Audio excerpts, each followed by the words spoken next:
मी आपल्या या प्रेसच्या माध्यमातून पत्रकाच्या माध्यमातून त्यांना करतो आणि महाविकास आघाडीची तुलनात्मक तक्ता देखील आज माझ्यासमोर या ठिकाणी आहे।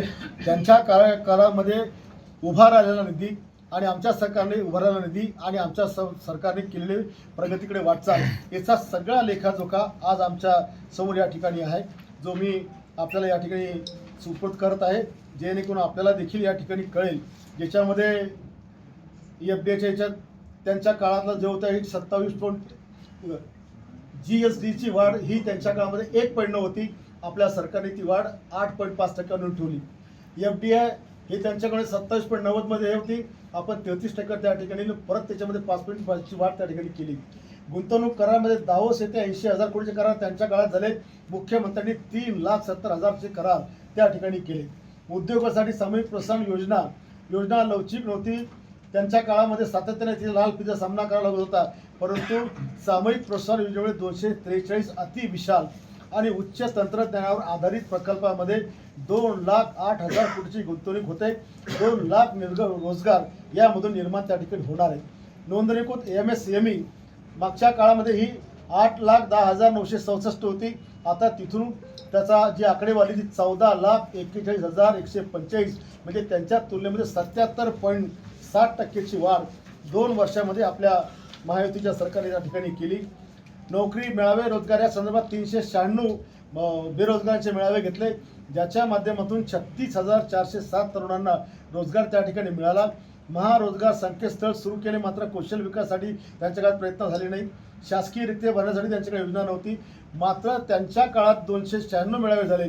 इकडे मात्र 5,500 मेळावे या सरकारने घेतले आणि 1,51,400 तरुणांना मेळाव्यातून रोजगार त्या ठिकाणी दिला।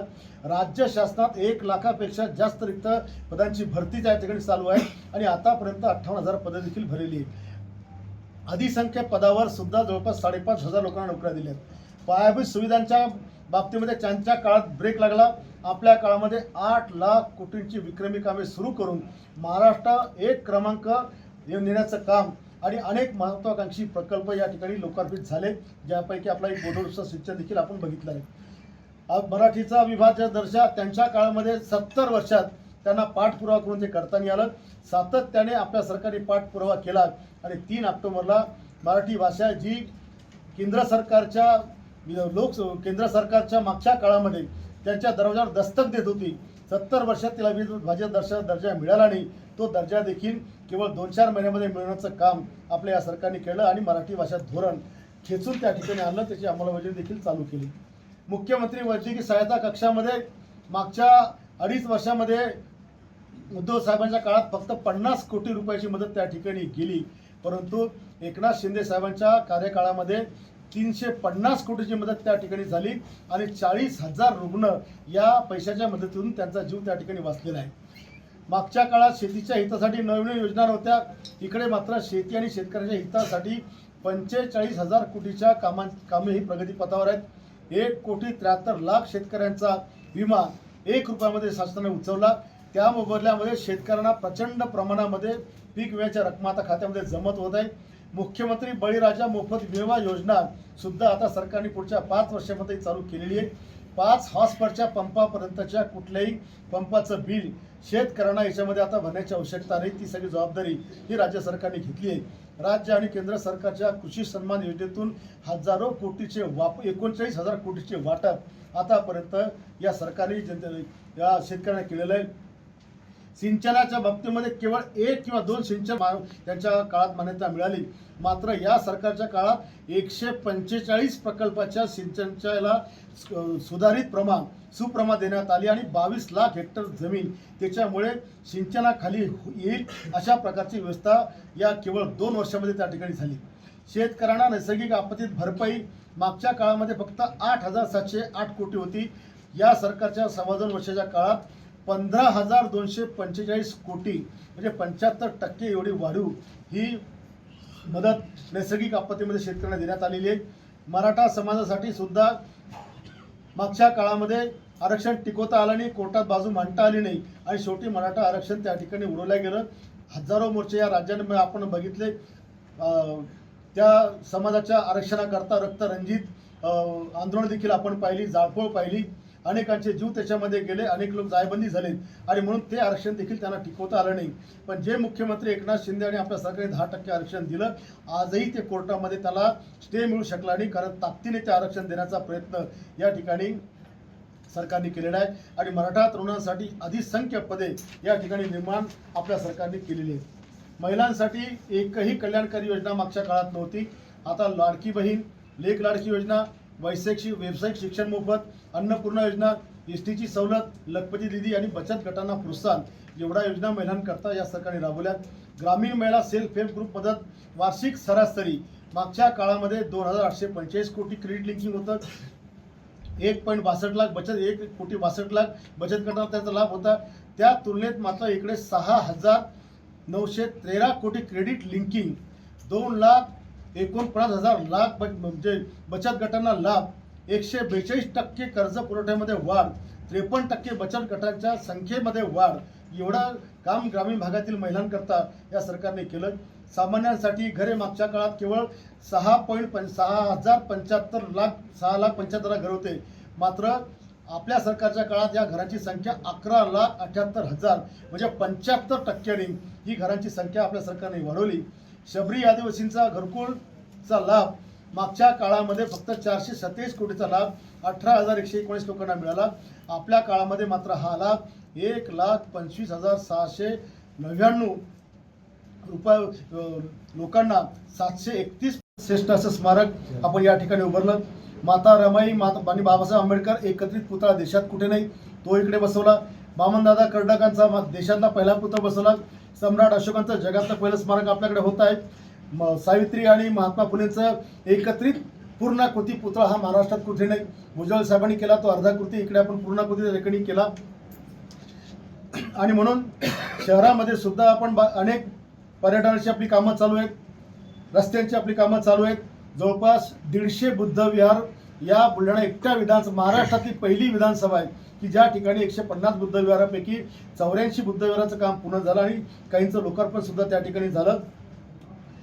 1,200च्या वर व्यायामशाळा आपण त्या ठिकाणी उभारलेल्या आहेत आणि जवळपास सिंचनाची कामं जर लक्षात घेतली तर कमीत कमी मागच्या तुलनेमध्ये जे 70 वर्षात सिंचनाची कामं झाली नाही, पुढच्या वर्षभरामध्ये सिंचनाचा अनुशेष हा 100% पुरा त्या ठिकाणी करण्याचा माझा प्रयत्न आहे. आपल्या विधानसभेला 165 गावापैकी 140 गावच्या जल जीवन मिशन आणि प्रादेशिकच्या पाणी पुरवठ्याच्या योजना ह्या मी केवळ 2 वर्षामध्ये दिल्या. हे देशातला नाही जगातला रेकॉर्ड असू शकते की 165 गावच्या योजना केवळ 165 पैकी 140 गावच्या योजना आपण त्या ठिकाणी केल्या. छत्रपती शिवाजी महाराजांचं महाराष्ट्रातलं आणि देशातलं दुसरं मंदिर, अतिशय देखणी मूर्ती आपण या ठिकाणी प्रस्थापित केली, ज्याचा देखील लोकार्पण आपण या ठिकाणी झाला. बुलढाणा मतदारसंघात मुस्लिम समाजासाठी सर्वात जास्त शादीखाने, कब्रस्तानला पैसा आणि त्यांच्या विकासाकरता पहिल्यांदा कोणीतरी एवढी मोठी पैसे त्या ठिकाणी दिलं. राज्यातलं पहिलं मोठं वारकरी भवन देखील या शहरामध्ये उभं राहिलं. कृषी विद्यापीठ या ठिकाणी आलं, मेडिकल कॉलेज या ठिकाणी आलं, CBSE आपल्या शहरामध्ये आपण चालू केली, मॉडर्न डिग्री कॉलेज आपण बुलढाणा शहरामध्ये चालू केलं आणि हे सगळं करून सर्वसामान्यांना देखील पुढे डॉक्टर होता येईल, BSc ॲग्री करून कृषी अधिकारी होता येईल, मॉडर्न डिग्रीच्या माध्यमातून कुठेही युनिव्हर्सिटीवर जाण्याची गरज पडणार नाही आणि CBSEच्या माध्यमातून playing nursery KG to PG पर्यंत तर अगदी IAS AS IPS पर्यंतच्या रस्ता हा सगळ्या गोरगरिबांच्या मुलांचा या ठिकाणी आपण मोकळा केलेला आहे. त्याच्यामुळे कदाचित हा प्रकार म्हणजे जे CBSE चालू झालं हे देखील चालू करणारा देशातली पहिली नगरपालिका ही बुलढाणा शहर असू शकते. बुलढाणा शहरातल्या सगळ्या भूखंडांमध्ये आपण ओपन जिम, गार्डनिंग, जागोजागी देखावे या ठिकाणी उभे करण्याचा प्रयत्न केलेला आहे. ग्रामीण बुलढाणा पोलीस स्टेशनची इमारत आहे, बोराखेडी पोलीसची इमारत आहे, SPची इमारत आहे, SPची वसाहत आहे, अनेक शासकीय इमारती आपण या ठिकाणी उभारल्यात. नवीन इमारतीचे बांधकाम देखील त्या ठिकाणी करून घेतलं. पडलक धरणाखाली आपण 25 कोटी, येळगाव धरणाखाली 25 कोटीचे पर्यटन आणले. सनसेट पॉईंटसह सौंदर्यीकरण या ठिकाणी होणार आहे. शहरामध्ये टेक्स्टाईल पार्क आपण या ठिकाणी होणार आहे. मोताळा तालुक्यात आपली सुदगिरी देखील मंजूर होत आहे.